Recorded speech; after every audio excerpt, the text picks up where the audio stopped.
varios automóviles con grupos de agitadores armados llegan desde el conurbano hasta la capital federal. El vicepresidente Enrique Martínez se desempeña desde hace 24 horas como presidente provisional en reemplazo de Hipólito Yrigoyen, debilitado física y políticamente.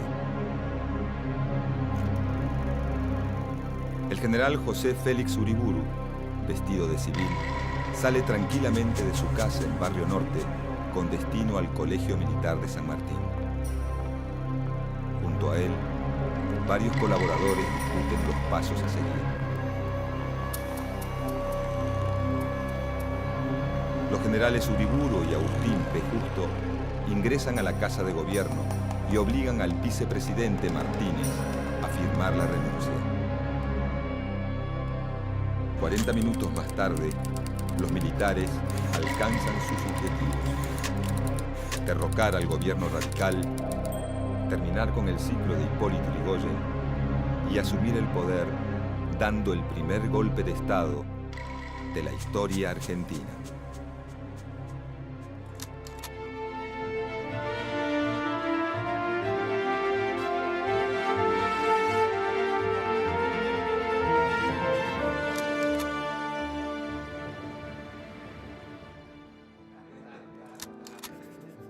En febrero de 1912, se sanciona la ley Sáenz-Peña, que promueve el voto masculino obligatorio, secreto y universal. Las mujeres recién tendrán la posibilidad de acceder a las urnas muchos años después, a partir de la sanción de la ley de sufragio femenino en 1947. Las elecciones presidenciales se realizan en 1916. Los conservadores que desde 1880 controlan, mediante el fraude y otros mecanismos, el gobierno del país, están convencidos del triunfo electoral, aun cuando, por problemas internos, se presentan en dos facciones: el Partido Demócrata Progresista, liderado por el santafesino Lisandro de la Torre, y el Partido Conservador, representado por Marcelino Ugarte, gobernador de la provincia de Buenos Aires. Sin embargo, la victoria le pertenece al líder de la Unión Cívica Radical, Hipólito Yrigoyen. Y los conservadores deben adaptarse a hacer oposición por primera vez en la historia. Durante la primera presidencia de Yrigoyen, el radicalismo se propone como una fuerza moral que tiene la misión histórica de construir la nación.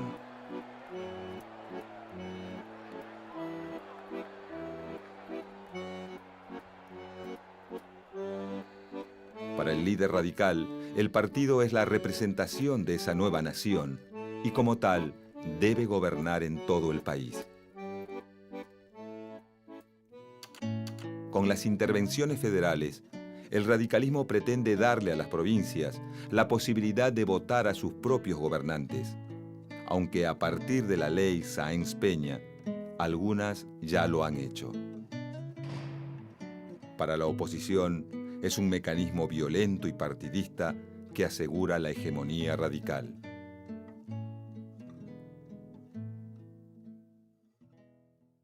Al finalizar el primer gobierno de Yrigoyen, todas las provincias, salvo Santa Fe, han sido intervenidas, y algunas, como San Juan y Mendoza, hasta 3 veces. Estas intervenciones federales, con fines políticos, no tienen diferencia con las realizadas por los gobiernos conservadores, como tampoco hay diferencias en el control de la burocracia estatal. Sin embargo, el radicalismo se distingue desde sus comienzos en la llamada cuestión social. Si bien Yrigoyen se acerca a los trabajadores, recibe a los sindicalistas, media en los conflictos y decide en favor de los obreros en varias ocasiones, cuando las huelgas están dirigidas por anarquistas o son demasiado amplias, la respuesta gubernamental es la represión.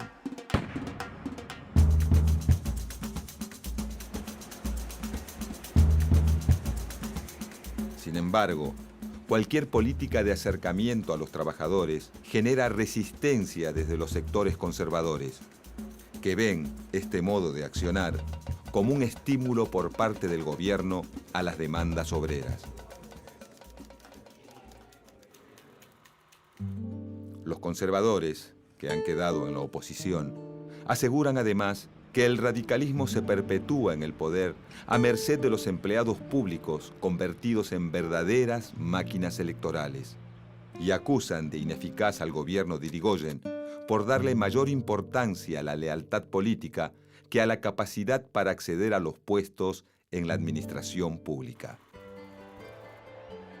Los conservadores creen que la legitimidad para gobernar la otorga la pertenencia a una familia tradicional, el nivel económico y el prestigio social. Ellos se posicionan como la reserva intelectual y moral del país para el momento en que el gobierno de Irigoyen, al que llaman de la chusma radical, deba dejar el poder por el peso de sus propios errores.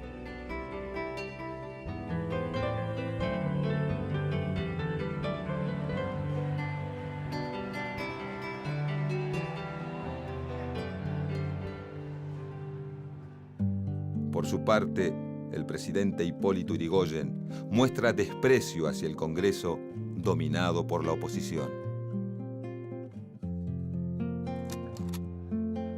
Durante la primera administración radical se elaboran pocas leyes y la gran mayoría son rechazadas o no tratadas en las cámaras.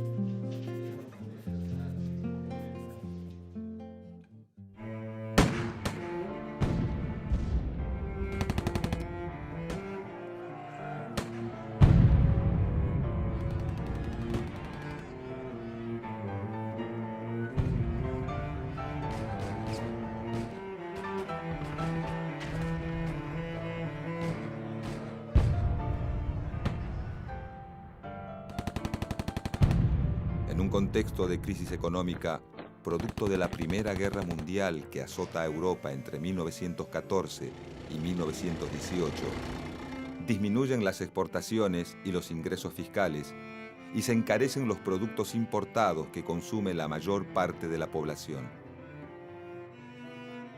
Los trabajadores golpeados por la situación económica comienzan a reclamar aumentos salariales.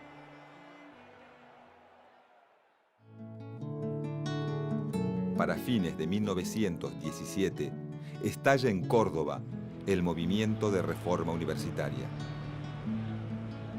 Las facultades gobernadas por las academias, en manos de miembros vitalicios, fieles representantes de la política previa a 1916, se resisten a todo cambio que ponga en peligro su dominio. Los estudiantes luchan para modificar los estatutos universitarios, renovar la planta de profesores, cambiar los planes de estudio, las normas disciplinarias y acabar con un sistema de gobierno académico anticuado dirigido por los conservadores. Dentro del movimiento reformista conviven radicales, socialistas e independientes. Yrigoyen apoya el reclamo estudiantil y lo utiliza para avanzar sobre los sectores conservadores. La intervención federal a la universidad no tarda en llegar. En 1918 triunfa la reforma universitaria. Los planes de estudio se modifican, se nombran nuevos profesores y se admiten en los consejos de las facultades a los representantes estudiantiles. La reforma universitaria argentina se extenderá desde Córdoba a las universidades de Buenos Aires y La Plata y luego a las de América Latina. El modo radical de gobernar, a través de la imposición, genera malestar dentro del ejército y deciden constituir logias que están en contra de la política dentro de la institución y defienden el profesionalismo militar.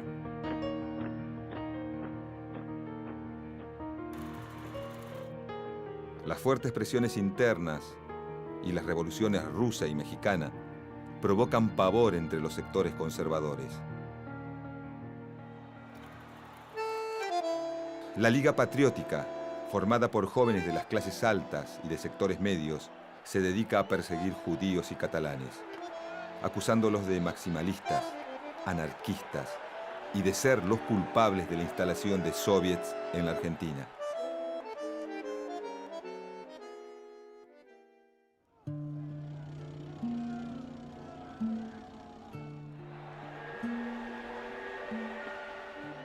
En el final de la Primera Guerra Mundial, al restablecerse las importaciones, muchas empresas se ven obligadas a cerrar o a disminuir su personal, generando desempleo y gran descontento en la clase trabajadora. Esta situación estalla con furia en enero de 1919, en lo que se conoce como la Semana Trágica.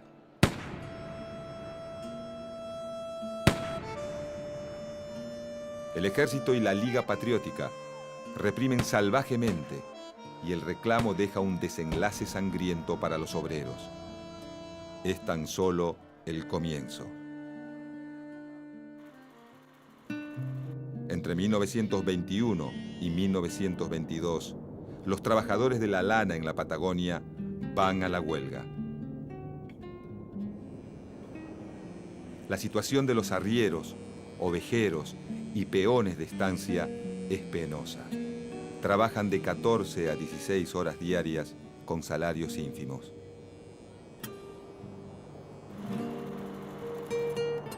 Ante un intento de mediación oficial fallido, Irigoyen envía al ejército a terminar con el levantamiento. Los represores asesinan a los huelguistas que presentan batalla y fusilan a más de la mitad de los que se entregan sin resistir.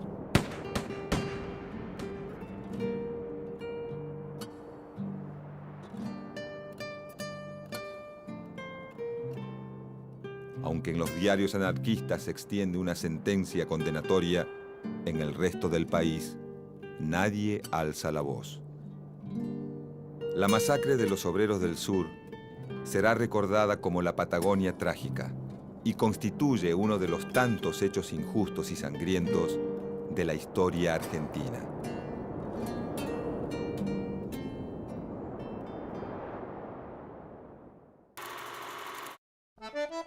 Para la sucesión presidencial de 1922, el radicalismo postula a Marcelo Torcuato de Alvear. Alvear es miembro de una de las familias más tradicionales de Buenos Aires y está vinculado al radicalismo desde sus inicios. En el momento en que se decide su candidatura, se desempeña como embajador en Francia. La fórmula radical se completa con Elpidio González como candidato a vicepresidente. González es hijo de militares y pertenece al radicalismo cordobés. Se ha desempeñado como ministro de guerra durante el primer gobierno de Irigoyen y como jefe de la policía durante los hechos ocurridos en la Semana Trágica. La consigna que corre entre sus partidarios es: el viejo apoya a Alvear. Los conservadores, quienes no logran acordar una política común para superar sus rivalidades, se presentan en dos listas separadas. Por un lado, la llamada Concertación Nacional de Fuerzas Opositoras, y por el otro, el Partido Demócrata Progresista. La fórmula radical triunfa en 12 provincias y consigue absoluta mayoría en el colegio electoral. Marcelo T. de Alvear es el nuevo presidente. Si bien los conservadores están todos enfrentados a Irigoyen, no sucede lo mismo con Alvear, que aunque representa un partido popular, por su pertenencia al patriciado, comparte el estilo de la élite de la época y mantiene una muy buena comunicación con los grupos de poder económico y político.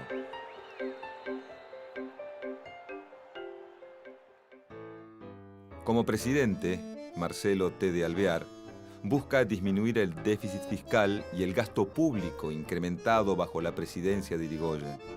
Moderniza al Ejército Nacional, impulsa leyes sobre la jubilación de maestros primarios y fija la jornada laboral en 8 horas de trabajo.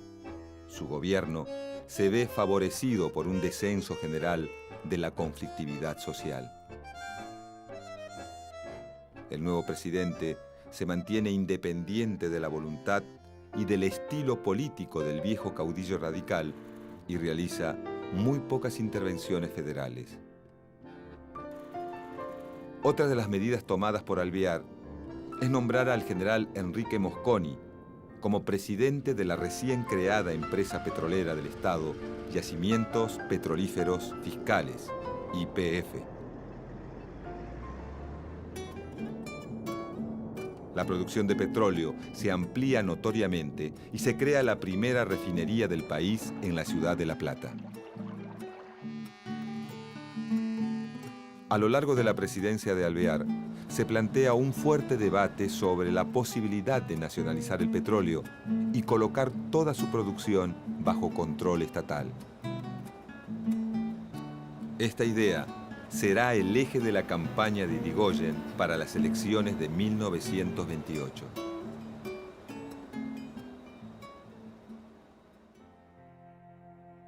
En el Congreso, durante la presidencia de Alvear, el radicalismo está dividido.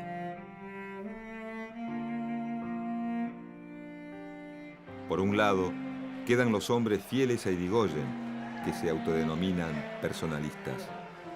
Y por otro, las facciones disidentes del partido llamadas antipersonalistas. Ya a comienzos de 1927, la contienda electoral queda planteada, con Irigoyen o contra Irigoyen.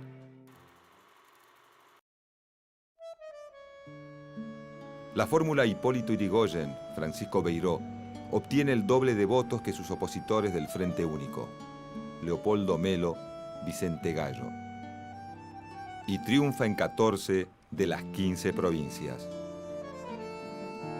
El vicepresidente de Hipólito Yrigoyen, Francisco Beiró, muere al poco tiempo de ganar las elecciones. El colegio electoral consagra como vicepresidente a Enrique Martínez, gobernador de Córdoba. La transmisión del mando se realiza el 12 de octubre, en un ambiente agitado por las manifestaciones de adhesión a Irigoyen. El caudillo radical llega al poder por segunda vez con 76 años y tiene el control total de la Cámara de Diputados, aunque no la de senadores. Los mecanismos que utiliza son idénticos a los de su primera presidencia: reparto de cargos públicos e intervención federal para lograr mayoría en el Senado. Desde la presidencia, Irigoyen retoma la idea de la nacionalización del petróleo, que se discute entre la opinión pública desde la fundación de YPF. Controlar la explotación petrolera sirve para aumentar los ingresos del Estado y poder continuar con la política de reparto de cargos públicos.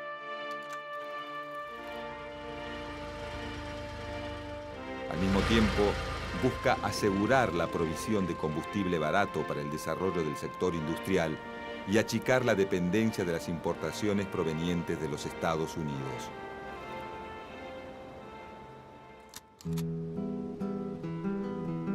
En 1926, ante la propagación de la aftosa, los Estados Unidos prohíben la exportación de carnes. Esto genera un sentimiento antinorteamericano entre los terratenientes que favorece la posición de los conservadores a favor de la nacionalización del petróleo. El apoyo se extiende a la mayoría del ejército, que predica un modelo de país autónomo, a los terratenientes, afectados por el control del negocio de los frigoríficos por parte de los norteamericanos, y a una parte de la población que ve a Estados Unidos como una importante representación del imperialismo con una extensa historia de intervencionismo en América Latina. Pero otros sucesos dejan el tema de la nacionalización del petróleo de lado por el momento. La crisis económica de 1929 iniciada en Estados Unidos, afecta a la economía nacional y el proceso inflacionario socava el apoyo a Irigoyen de los sectores medios y populares urbanos. La oposición política se vuelve dura en el rechazo al uso de la intervención federal como herramienta política. Los problemas se acumulan a la espera de que Irigoyen les dé una solución, ya que el líder radical insiste en estar al tanto de todo. Y entre denuncias de corrupción, renuncias masivas de miembros del gobierno y la creciente incapacidad física de Hipólito Yrigoyen, la situación política se deteriora día a día. Para mediados de agosto de 1930, el clima político está enrarecido.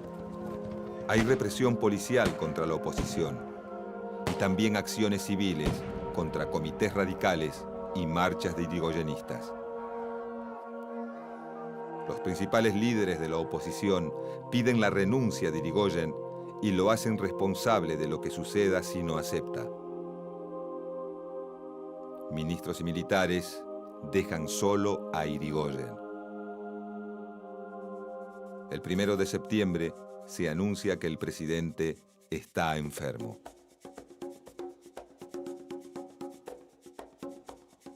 El martes 2, renuncia el ministro de Guerra y viejo partidario radical, el general Luis de Lepián.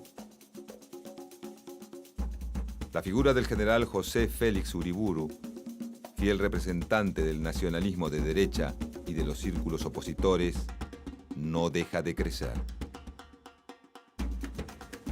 Mientras tanto, el general Agustín P. Justo, ex ministro de Guerra durante el gobierno de Alvear, prepara su propio golpe. José Félix Uriburu y Agustín P. Justo coinciden en la necesidad de eliminar la figura de Irigoyen de la escena política. Mientras Uriburu planea abolir los partidos políticos e instaurar un Estado fuerte que transforme la política y la sociedad, Agustín P. Justo sueña con un corto gobierno de facto que llame rápidamente a elecciones y permita la vuelta a un período regido por los conservadores. El vicepresidente Enrique Martínez también pretende desplazar a Irigoyen del poder para asumir la presidencia. Las traiciones dentro del seno del gobierno facilitan el estallido del golpe.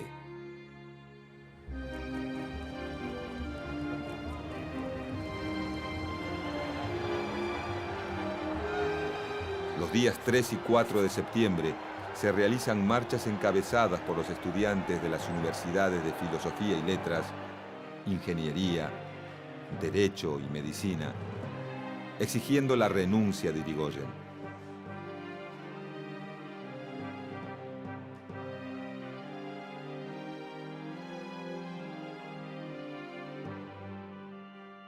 En Plaza de Mayo, a las puertas de la Casa de Gobierno, se produce un tiroteo en el que mueren un policía y un estudiante.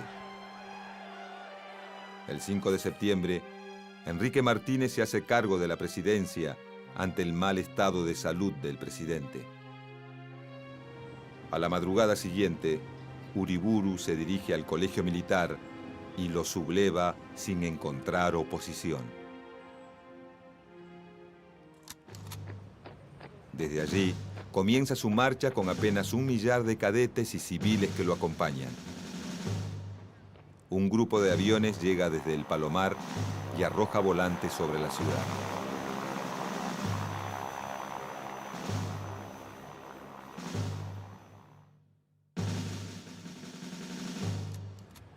La columna rebelde avanza por la capital y suma el apoyo de sectores civiles.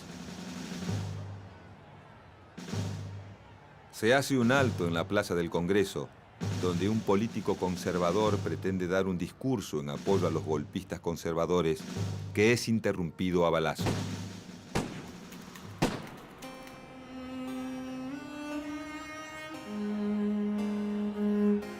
Los insurrectos piensan que los disparos provienen de diputados irigoyenistas y y deciden abrir fuego nutrido contra el recinto.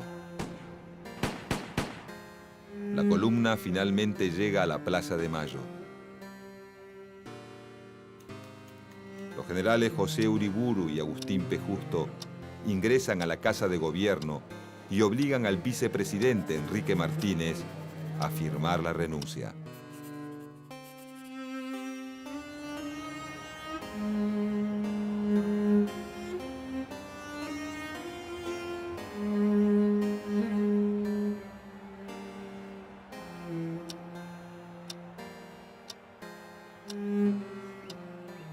Es el día 6 de septiembre de 1930 y se produce el primer golpe militar de la historia argentina.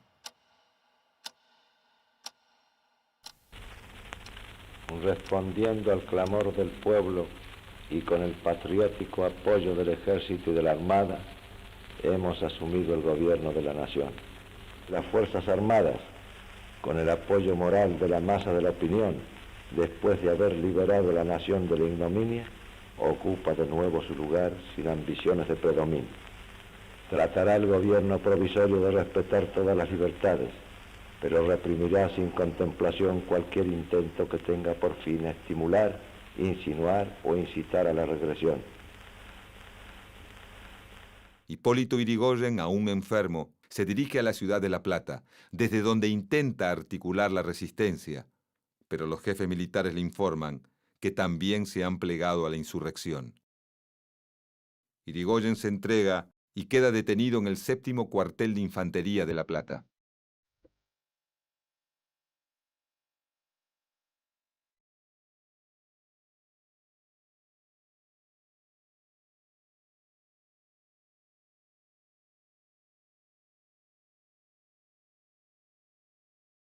Concluyen así 14 años de gobiernos radicales caracterizados por la popularidad y el liderazgo de Hipólito Yrigoyen. El personalismo del caudillo radical resulta una forma innovadora de manejar el poder político, dividiendo al país en dos: se está a favor o en contra de Yrigoyen. Con su derrocamiento, se lleva a cabo el primer golpe de Estado de la historia argentina.